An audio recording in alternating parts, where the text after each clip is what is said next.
ចាសួស្តីពុកម៉ែបងប្អូនទាំងអស់គ្នាចាថ្ងៃនេះគឺខ្ញុំមកបេះមកទីហើយបងប្អូនគឺត្រូវបេះទៅលីងបុកដាក់លីកាទីមដាក់លាយអំបិលដាក់លាយប៊ីចេងកើហូបនេះឯងបងប្អូនគឺឆ្ងាញ់ណាស់បើបងប្អូនចង់ដាក់ស្ករក៏បានបងប្អូនគឺ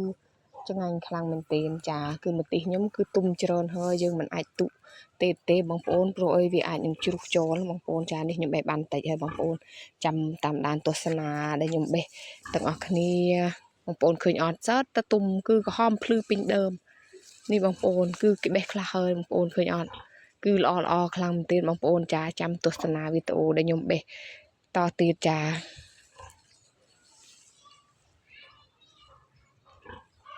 នេះបងប្អូនមកបេះម្ទេសជាមួយខ្ញុំទាំងអស់គ្នាគឺទុំច្រើនខ្លាំងមែនទែនគឺវានេះគឺផ្លែច្រើនទុំច្រើនគឺផ្លែច្រើនខ្លាំងមែនទែនបងប្អូនអើយនេះគឺខ្ញុំកំពុងតែបេះនេះឯងបងប្អូនគឺខ្ញុំបេះក៏បេះមិនបានច្រើនដែរបងប្អូនព្រោះខ្ញុំបេះតែមកហូបមកម្នាក់ឯងចេះណាបងប្អូនមកលីងបុកទូក៏យើងហូបបាន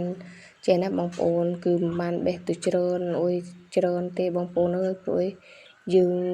ទុកតែបេះបុកចេះណាបេះភ្លាមបុកភ្លាមចេះវាឈ្ងុយឆ្ងាញ់ចាពេលខ្លះក៏ខ្ញុំចង់លីងបុកចេះក៏ខ្ញុំមកបេះចេះឲ្យបងប្អូនចាគឺ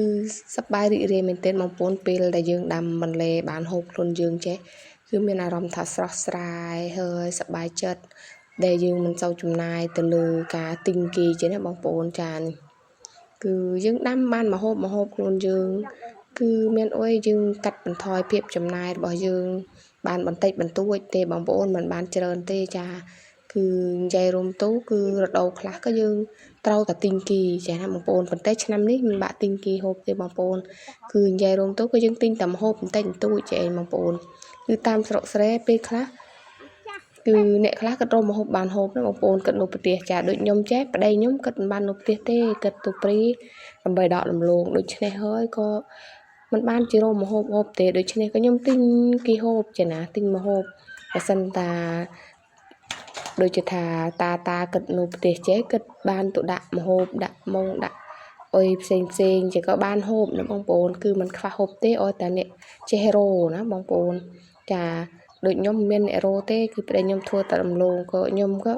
ប៉ះណាខ្ញុំដើរជីកក្តាមក៏បានហូបពីពេលលើដែរបងប្អូនចាគឺมันអត់ទេចាពេលខ្លះក៏ចង់ទៅជីកជះក៏ទៅជីកជះចេះណាបងប្អូន